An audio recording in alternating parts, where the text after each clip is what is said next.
Communication, marketing, recrutement. Vos besoins ont des solutions vidéo avec Décideur TV, le studio.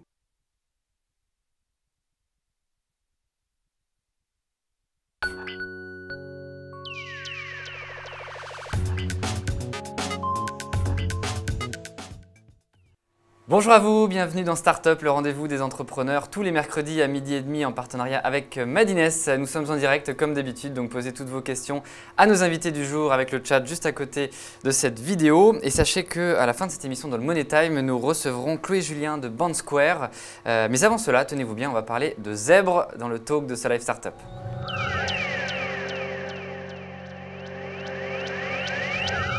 Je vous propose une émission décalée cette semaine. Plus deux courants électriques sont différents et plus l'étincelle est forte quand on les rapproche. C'est la raison pour laquelle nous avons fait le pari dans cette émission de réunir deux invités iconoclastes qu'on a du mal à classer dans des cases pour un rendu qui, j'espère, sera détonnant. Gilles Babinet sur le plateau. Bonjour Gilles. Bonjour. Alors, il n'y a que l'État pour inventer des noms aussi farfelus. Vous êtes digital champion français, ça ne s'invente pas.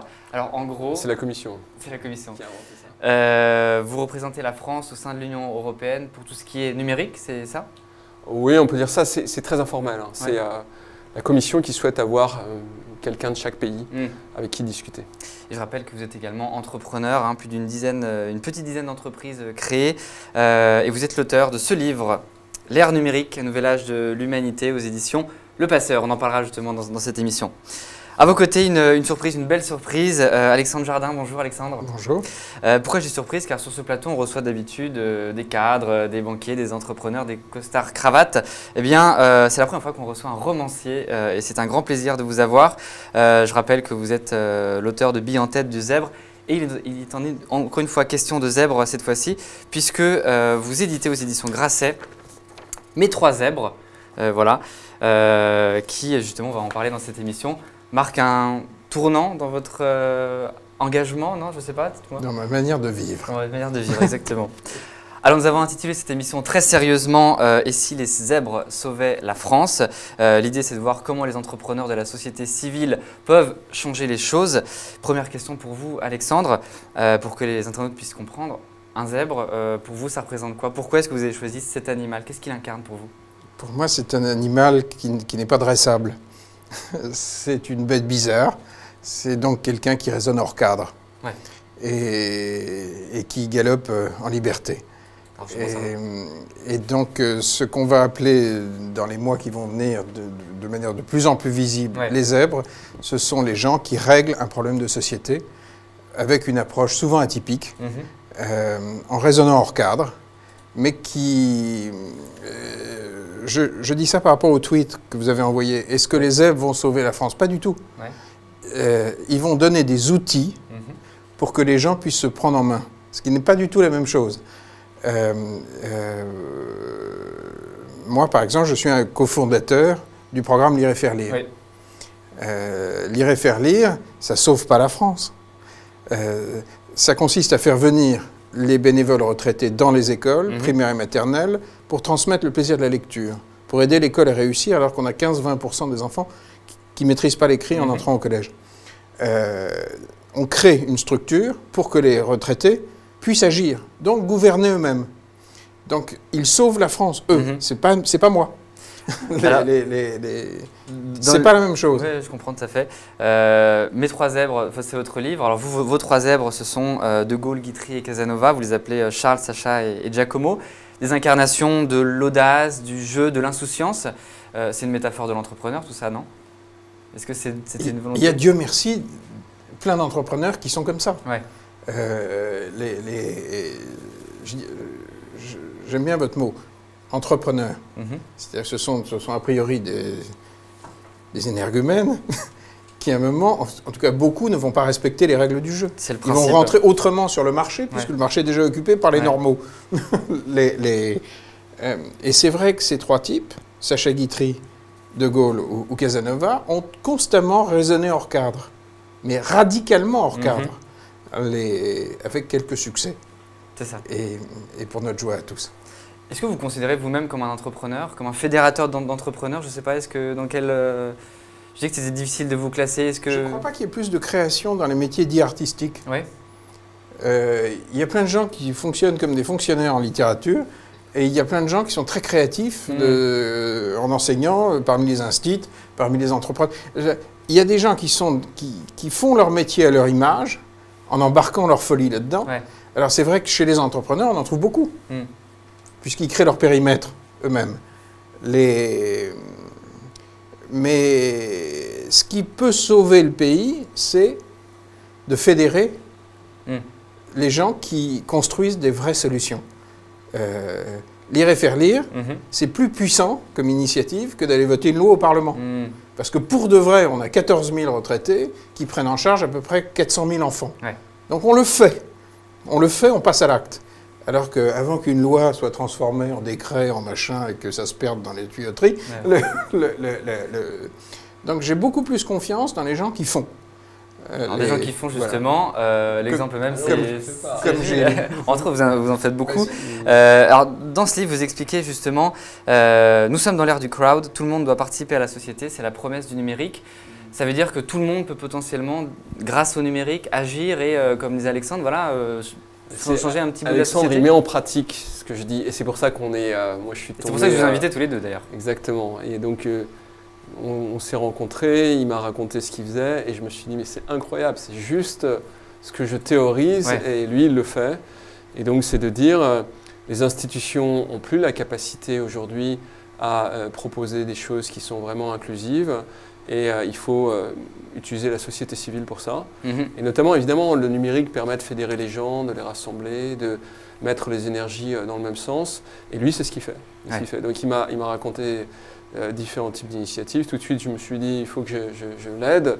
Et voilà. Et donc c'est comme ça qu'on s'est rencontrés. Et je trouve qu'effectivement, il y a un lien, il faut qu'il y ait un lien fort entre les zèbres et les entrepreneurs, parce que je pense qu'il y a beaucoup d'entrepreneurs qui aimeraient bien passer à l'action dans le sens inclusif pour la société. Et ils ont cette capacité sans doute plus que beaucoup d'hommes politiques, de femmes politiques, parce qu'ils sont dans le faire, et ils ne sont pas dans le dire. Ouais. Voilà, donc ça c'est quelque chose qui je crois est très caractéristique. Alors on parlait du numérique tout à l'heure. Votre radio Londres, si on revient à De Gaulle, c'est un peu Twitter, c'est incroyable ce que vous tweetez. Alors on peut peut-être voir quelques exemples à l'image de quelques tweets que vous avez, qu'on peut voir. C'est quoi l'idée? Pourquoi est-ce que vous avez découvert Twitter et ça vous êtes rendu compte de toute la puissance de la caisse de résonance que ça pouvait avoir? C'était une joie. Ouais. C'est vrai qu'il y a beaucoup de c'est une joie. La jouissance, le plaisir, le bonheur. On n'est pas contraint à suivre quelqu'un, hein, on le fait par joie. Enfin, moi, je le fais par joie lorsque pourquoi je me suis abonné à ces tweets? Parce que ça me réjouit. Ouais. Et puis, mais c'est un mot très important, parce que les zèbres qui vont se fédérer, vous verrez que ce sont des jouisseurs. C'est pas. Alors, si vous allez dans les partis politiques, c'est un club de gens qui se détestent. En général, il y a un degré de haine. C'est pas un club de jouisseurs, quoi. Mais pourquoi ils jouissent? Parce qu'ils font. Donc, ils ne sont pas dans la frustration, quoi. Gilles, vous aussi, on parlait de Twitter. Justement, vous disiez que c'était un de vos relais. Des fois, ça marchait beaucoup mieux qu'un article, toute la puissance de. Oui, je suis assez surpris de la puissance que ça a. Effectivement, je m'aperçois que parfois, je discute avec des gens et je me dis, mais je l'ai dit, mais où est-ce que je l'ai dit? Et je m'aperçois que c'est souvent dans des tweets. Et je suis assez surpris de constater que ce ne sont pas forcément des gens qui auraient naturellement une disposition à être sur Twitter. Donc, parfois des gens très, très loin du monde du numérique. Ton tweet sur la loi de programmation militaire, qui donne quand même des pouvoirs absolument déments pour fouiller dans notre Internet,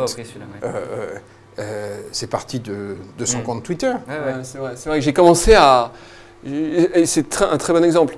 J'ai commencé à m'exprimer par Twitter. Et là, les journalistes sont venus me voir, et donc c'est comme ça que ça s'est passé, et pas le contraire. Alors justement, on a une internaute qui nous demande, c'est la prise en compte du 2.0 au niveau social et politique, c'est le printemps du digital. Les anciennes élites vont-elles se laisser faire? Ah non, elles ne se laissent pas faire. Et d'ailleurs, on voit plusieurs politiques, dont Manuel Valls, qui ont des messages qui sont très perturbants à l'égard des réseaux sociaux. Et qui disent, je crois que Manuel Valls a dit, il faut faire attention ou il faut se méfier de Twitter. Et je crois que moi je suis gêné quand j'entends ça parce que je pense qu'au contraire, évidemment il y a des gens qui disent des trucs abominables sur Twitter, mais la première des choses, et la chose qui nous intéresse, c'est que c'est la possibilité de mobiliser les gens et de faire en sorte que les gens s'expriment vraiment. Et je crois que le principe de dire on va interdire, ça n'empêchera pas les gens de penser des choses terribles. Et ce qu'il faut, c'est que, je crois, on accepte le risque qu'il y ait ces choses terribles qui soient dites et que on parte du postulat que l'intelligence finit par gagner. Alors TV Web numéro 1 nous demande « Critiquez-vous le monde politique actuel ?» Alors il y a beaucoup de ce type de questions. Est-ce que vous politisez? Quel est votre rapport par rapport au monde politique en place, on va dire? Je n'en attends plus grand-chose. Ouais. Mais je suis un peu comme Gilles, c'est-à-dire qu'on les a fréquentés d'assez près, on se les est faut cognés expliquer, dans des négociations d'un peu près. On a vu la virtualité démente. Alors là, pour le coup, la vraie virtualité. C'est du 3.0. Oui, c'est du 50.0. Donc, en gros, mais on n'agresse personne dans ce qu'on va faire. On va juste faire. Puisqu'ils ont du mal à faire, ben, nous, on va faire. C'est-à-dire, entre citoyens, on va donner des outils à la population pour qu'elle se prenne en main. Ça démarrera à la mi-mars. Alors justement, on va en reparler. Qu'est-ce qui va se passer à la mi-mars? On peut en dire un petit mais mot, gaiement, mais très gaiement. Vous verrez, à la mi-mars, il y aura une énorme fédération de faiseurs qui va débouler sur la toile. Et qui ne feront pas dans leur coin, mais avec la population. Parce que les réseaux sociaux n'ont pas d'autre vocation que de relier les gens. Sous quelle forme? Ça va être un mouvement, une fédération, une association? Est-ce qu'il y aura un chef? Mais ça n'a pas de sens dans ce genre de démarche.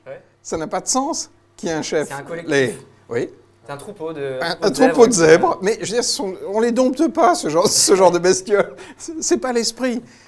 Et s'ils ont décidé, chacun dans leur coin, au départ, de régler un problème de société, ils n'ont pas attendu qu'un chef leur dise « fais-le ». Ils l'ont fait parce qu'ils ont cru devoir le faire. Il y a un esprit, moi, qui m'émeut, tout simplement. C'est l'esprit des Français libres. Les gens qui filaient à Londres, ils ne se faisaient pas rembourser leur note de frais à Londres, il n'y avait pas de patron, il n'y avait pas... Ils y allaient parce qu'il fallait faire, quoi. Gilles, on parlait de la sphère politique. Au début du livre, les premières pages, c'est ça justement sur votre découverte. Au début, vous étiez positif et à la fin, on se rend compte que vous êtes un peu désabusé de tout ça. Qu'est-ce qui cloche pas dans le monde politique? Où est-ce qu'elle est la cassure en fait, entre le numérique et entre guillemets nos élites, pour reprendre un article du Monde récent? C'est un monde magique. C'est un monde qui est déconnecté du réel et qui vit dans la parole de Molière. C'est-à-dire que ce qui compte, c'est d'être éloquent, c'est pas d'être efficace. Et c'est devenu extrêmement virtuel et donc, au bout d'un moment, très très déconnecté de la réalité. Et c'est plus acceptable. Et d'ailleurs, je crois que ce que je dis assez souvent, c'est qu'il y a plusieurs études qui démontrent que la défiance à l'endroit de la classe politique en France est supérieure à tout autre pays dans le monde. Les Irakiens ont plus confiance dans leur pouvoir que nous dans le nôtre. Et de fait, je crois que c'est parce qu'on a des institutions qui sont particulièrement verticalisées, qui sont peu efficaces. On a 640 000 élus pour 65 millions d'habitants, donc 1% des gens en France sont des élus. Et de fait, ils n'ont pas de prise sur le réel. Donc ce qu'il faut, c'est faire. Et je crois que... Faire avec. Parce qu'ils veulent faire à notre place. En général, ils disent votez pour moi, et puis vous allez voir, nous on est meilleurs, donc, et en fait on change les énarques. C'est le jeu de chaise musicale. On change les énarques, et puis ce qui est fondamental, c'est pourquoi ces zèbres n'ont plus, pour de vrai, ces gens, pourquoi on va bouffer entre nous? C'est que tout simplement, ce sont des gens qui associent les autres à leur action, qui font avec. Et c'est pour ça que la toile est le bon endroit. Parce que lire et faire lire, c'est pas moi qui sauve la France de l'échec scolaire, c'est les retraités qui le font. Donc je le fais avec eux. Max nous demande, ne pensez-vous pas que le pouvoir des mots précède l'action? Je crois pas. Moi. Je crois que la jouissance précède l'action. La jubilation d'aller faire quelque chose. Les entrepreneurs diront sans doute que effectivement c'est l'action qui précède. Je pense que c'est important de s'expliquer aussi, être capable de... et c'est notamment une des formes de l'inclusion, c'est d'être capable de communiquer, que tu fais quand même remarquablement bien. Donc, mais je crois que lorsque on virtualise trop, eh bien, on se retrouve encore une fois dans ce phénomène du médecin de Molière, où c'est celui qui sait le mieux s'exprimer qui gagne. Et moi, j'ai rien contre ça, à condition que ce soit du concret, du réel, et ça n'est plus le cas. Alors, dans ce livre, encore une fois, je le remontre à l'écran, l'ère numérique. Vous expliquez comment le numérique change le paradigme et la société finalement, hein, donc pour l'éducation, pour l'industrie. Il y a une partie sur l'action politique, sur l'État. Et là, on voit qu'il n'y a pas grand-chose, finalement, il y a peu de choses qui ont été mises en place depuis le début. Est-ce que vous pensez vraiment que le numérique va réussir à changer ça, à bouleverser un peu la donne de ce point de vue-là? Mais il l'a déjà fait, il continue à le faire. Et notamment, et par rapport aux autres, c'est pas encore, on est au degré zéro de ce qui peut être fait. On n'est pas très loin, effectivement. Mais il faut quand même avoir conscience du fait que dans beaucoup de pays, les gens se révoltent. Dans tout le monde arabe, on a vu ça, mais pas seulement. On a vu ça aussi en Suède, au Royaume-Uni, etc. Et je pense qu'il y a parmi les facteurs qui concourent à ces révoltes, le fait que les gens se disent « Attends, partout ça me répond, partout je peux interagir sur les réseaux sociaux, dans l'e-commerce, dans tous les domaines, dans les médias, mais l'État a un comportement autistique. » Et je crois qu'on est vraiment en train de connaître une rupture dans ce modèle qui est de passer d'un État représentatif à un État participatif. Et l'État participatif, c'est les zèbres. C'est-à-dire c'est le fait de dire « Attends, moi je ne veux plus uniquement élire des gens pour 5 ans ou 7 ans, mais je veux pouvoir dire, ben voilà, peut-être que la crèche qui va se construire dans le quartier, ça serait mieux qu'on la fasse comme ça, parce qu'il y aura d'autres gens qui pourraient venir, ou je ne sais quoi, et ainsi de suite. » D'accord, c'est un principe, on se prend en main, c'est la gestion personnelle. Ça a déjà souvent lu au niveau des communes. La classe politique locale sait beaucoup mieux le faire, mais au niveau national, ça n'a toujours pas embrayé. Alors une question de Gilbert, votre discours n'est-il pas anarchiste et opposé à l'État souverain? Alors est-ce que vous êtes anarchiste? Je ne me sens pas particulièrement anarchiste. Non, c'est très constructif ce que nous faisons. En fait, là, il y a beaucoup de questions en opposition à l'État actuel, ou est-ce que c'est un mouvement parallèle qui… Non, on va le faire changer, mais pas avec des pancartes ou en faisant chier, en faisant. C'est beaucoup plus puissant. La politique du fait accompli. C'est-à-dire que si une société civile commence à se fédérer autour de pratiques très identifiées, très construites, par la force des choses, vous aurez une classe politique qui va commencer à graviter autour. Parce que qui va se réformer, qui va changer. Moi, je crois profondément à l'État de droit, mais je crois à l'État moderne, c'est-à-dire un État inclusif où il y a de la mobilité, où les idées existent et elles ne sont pas hors sol. Qu'est-ce que vous pensez des mouvements citoyens ou des mouvements, par exemple, de Denis Père, par exemple, Nous Citoyens, ou de Nicolas Doucerin, Entreprendre pour la France? Est-ce que c'est des choses qui peuvent être incluses dans les zèbres Moi, ça me plaît. D'abord, ça me plaît dès que quelqu'un se bouge le cul. Mais ils sont encore dans le schéma classique. C'est-à-dire, votez pour nous et on va faire à votre place. Et puis, on est meilleur pour des X raisons. Mais je me sens… En tout cas, la démarche électorale, je ne me sens pas concerné. Voilà. Oui, alors vous ne présenterez pas c'est dans le système. Non, ça reste dans le système. D'accord. Non, c'est pas ça. Si on voulait des écharpes, on se serait inscrit dans un parti, puis on arrête. C'est pas ça. Alors, Ségolène Royal nous pose une question. Voyez-vous les réseaux sociaux comme un moyen de pression? Est-ce que c'est votre moyen d'action, votre levier? On sent que Twitter, vous êtes tous les deux très très présents. Ça l'est, certainement. Certainement. Il ne faut pas faire uniquement ça, il faut aussi faire. Et on est à différents titres des entrepreneurs avant tout, mais c'est aussi une façon intéressante. C'est tout ce que je dis, c'est la transversalité. Oui, mais de manière positive. Voilà. Pas en bloqueur. Quand on construit une vraie réponse à un problème… on a été dîner récemment avec un zèbre que lui va parrainer. Bon. Le type, vous le découvrirez plus tard, est hallucinant. À la mi-mars, c'est ça? Oui, à la mi-mars. Mais il est hallucinant. Au début, il est arrivé, il m'a dit « Mais il ressemble à rien, ton mec !»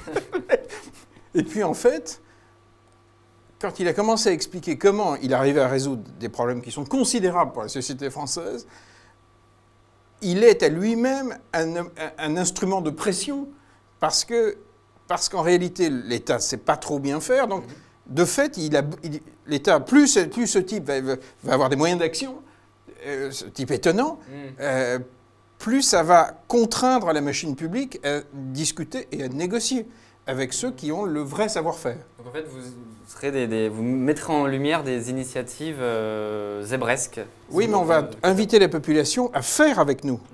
Et vous verrez, d'une manière très originale, mais ça ne sera pas un catalogue du genre « on est très bon ». Non, venez faire avec nous. Alors comment est-ce qu'on peut venir si des gens, des 17 internautes... mars.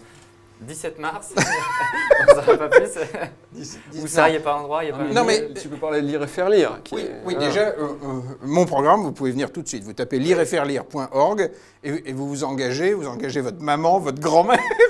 Et pour l'instant, on est 14 000 à transmettre le plaisir de la lecture. Le jour où on est 50 000, mais on fait une nation de lecteurs. On n'a pas besoin d'aller au Parlement. Je veux dire, on se débrouille entre citoyens et on parie sur l'énergie des retraités.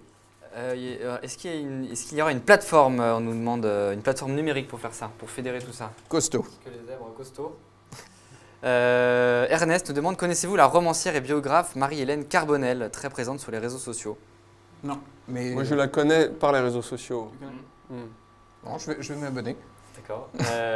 Ernest nous demande toujours, quelle est votre ambition, au final? Ce sera un mot de la fin, d'ailleurs. Pardon?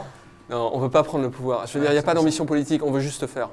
C'est vraiment... Vive une époque formidable. Voilà. C'est la jouissance, comme vous disiez. Mais on n'a qu'un ticket à un moment donné. On a le plus beau pays du monde qui est en train de partir à l'envers. On ne va pas laisser faire. Non, mais il en est hors de question. Je veux dire, on ne va pas tous se tirer au Québec. Ou à Londres, directement. Ou à Londres. Non, je veux dire, moi j'aime la France, j'ai envie de vivre là. J'ai envie de vivre une époque formidable. Donc, plutôt que de gémir comme dans notre coin, ben, on y va. Et lui, ça va être un parrain d'enfer pour un gros zèbre. Est-ce qu'il y a des politiques qui ont compris ça? Est-ce que vous avez des gens qui... Alors, on parlait de certains politiques qui font comme avancer les choses. On a des entrepreneurs qui sont venus nous parler de Fleur Pellerin plutôt en bien. Détendez-vous. Dans la semaine qui va suivre le 17-20 mars, la semaine d'après, normalement, on sera couvert de coups de fil de politique. C'est tout le mal qu'on vous souhaite. Mais c'est là que les ennuis vont commencer. Non, mais c'est pas le problème. C'est pas le souci. C'est même pas une inquiétude. Non. C'est autre chose. C'est une autre façon de penser. Alors un internaute fait une supposition. Est-ce qu'on doit se peindre en noir et blanc le 17 mars? Non, en couleur. Les zèbres sont colorés. Je vous invite à aller sur le compte. Nous refusons le noir et blanc. Très bien. Merci beaucoup en tout cas, messieurs. On va passer maintenant à la rubrique Money Time de cette émission.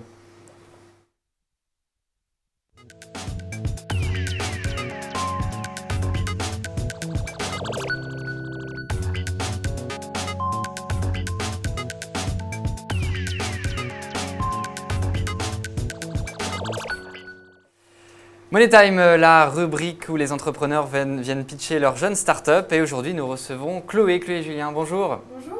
Alors, vous êtes la cofondatrice de BandSquare. On va voir d'ailleurs votre site à l'écran. Racontez-nous, qu'est-ce que c'est BandSquare? Alors, BandSquare, c'est simple. C'est l'opportunité pour chacun d'entre nous, ici et de l'autre côté de l'écran, de faire venir son artiste préféré dans sa ville. Moins glamour, c'est aussi un formidable outil marketing pour organiser ses tournées quand on est un artiste à partir de la foule. Donc on est sur du participatif. Concrètement, c'est simple. Un bouton, je vote pour faire venir cet artiste dans ma ville. Et derrière, la possibilité de prendre en avance sa place et de bénéficier d'un accès privilégié à l'artiste. Donc comment ça marche en fait? C'est les artistes qui doivent d'abord s'inscrire sur la plateforme, c'est ça, qui ont besoin qui veulent se lancer? Deux méthodes. La première, on travaille avec les artistes et on travaille avec des artistes en découverte. Donc on a créé aujourd'hui on l'a créé en 2 mois, le premier média jazz sur Facebook qui permet de découvrir de nouveaux talents, qui s'appelle Concert Jazz à Paris. On fait la même chose en soul et on travaille avec des directeurs artistiques qui nous permettent de faire une sélection d'artistes en développement. Et tout simplement, ça c'est la première brique, ces artistes-là utilisent ce service-là.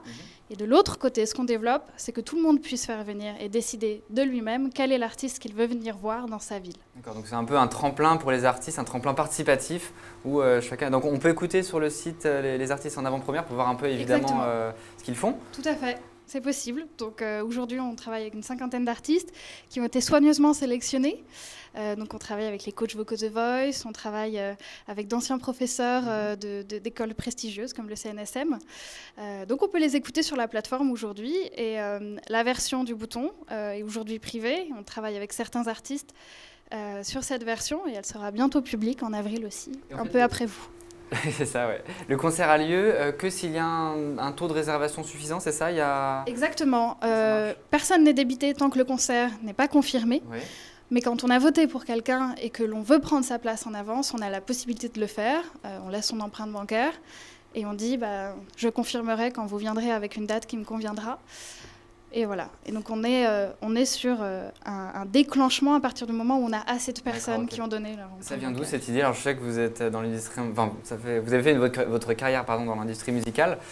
Ça vient de là, justement, vous avez la fibre. Vous êtes contrebassiste déjà, vous aussi? Oui, et pianiste aussi. Ça fait longtemps que je travaille dans le milieu de la musique pour aider des artistes en développement, travailler avec des producteurs, avec des bookers, enfin des tourneurs en français, avec des gens qui intermédiarisent jusqu'au public final pour entendre encore le public qui dit « mais pourquoi vous n'êtes pas venu jouer dans ma ville ou près de chez moi ?» Ça a été quelque chose d'assez fort que j'ai vécu les mains dans le cambouis à aider des artistes. Et puis après, j'ai fait un passage par pas mal de start-up et de grandes entreprises comme Universal, où je travaillais sur la stratégie digitale de tout ce qui est le monde, sauf l'Amérique du Nord. Ouais. Et voilà, travailler sur des artistes qui sont déjà très connus, à forte notoriété, créer des communautés pour les engager autour de concerts, c'est bien. Mais moi, ce qui me plaisait, c'était de faire découvrir des artistes et de les faire découvrir à partir du participatif. Messieurs, un petit mot, qu'est-ce que vous en pensez? Est-ce que vous avez une remarque? Elle est ministre de la Culture. Elle n'a pas eu besoin d'être nommée. Ben oui, elle fait le boulot. Abroger le droit de l'être. Elle fait le boulot. Elle fait le boulot du renouvellement de notre vie musicale. Elle fait le boulot. Je peux rien rajouter, c'est trop bon. Cher ministre, on vous félicite. Bon, merci, autoproclamé. Ben oui, mais c'est peut-être probablement plus efficace. Alors, ça va plus vite. Je pense que ça va beaucoup plus vite. Ce qui t'intéresse aussi, Chloé, c'est de développer la société avant de prétendre au poste de ministre. Qu'est-ce qu'on peut faire pour BandSquare? Est-ce que vous cherchez des fonds? Est-ce que pour les internautes, est-ce qu'ils peuvent faire des choses spécifiques? Alors, moi, ce que j'attends des internautes, c'est que quand la version sera publique, ils viennent, ils regardent, ils critiquent au bon sens du terme, c'est constructif. Du feedback en français, français dans le texte, et que surtout ils participent, parce que s'ils ont une envie, un artiste qu'ils veulent vraiment voir dans leur ville, ils pourront le faire, on leur donne l'opportunité, donc ils participent. Et pour les artistes, est-ce qu'il faut est-ce que vous les sélectionnez en amont, ou est-ce que tout le monde peut créer son groupe sur BandSquare? Alors, on sélectionne les groupes qui auront leur visibilité sur BandSquare. D'accord. Mais tout artiste qui voudrait pouvoir disposer de cet outil marketing peut le faire. Très bien. On a beaucoup de questions. Est-ce que vous recrutez en stage ou en poste? Oui, c'est vrai. Oui. Là, on recrute beaucoup. La version publique va demander une force commerciale. Donc, on a la chance d'être lauréat parmi les 101 personnes des 101 projets qui ont été lancés récemment. Félicitations, en effet. Mais voilà, on va devoir recruter du coup pour déployer cette version aussi rapidement que possible en Europe. Très bien. Voilà. Écoutez, merci beaucoup Chloé d'être venue présenter sous les applaudissements du public. Merci messieurs. Très bonne longue vie en fait et bon vent à BandSquare. Merci Gilles, merci Alexandre pour tant d'optimisme, tant de joie sur ce plateau. Ça fait du bien. Le 17 mars, on retient bien un mouvement se fomente. On ne sait pas ce qui va se passer, mais ça va être très jouissif. Merci à vous d'avoir suivi cette émission qui sera rediffusée dès cet après-midi sur Décideur TV, Madines, le site de La Tribune et celui de l'APCE. La semaine prochaine, Startup revient, toujours à 12h30, toujours mercredi. Bon appétit à vous et très bonne journée.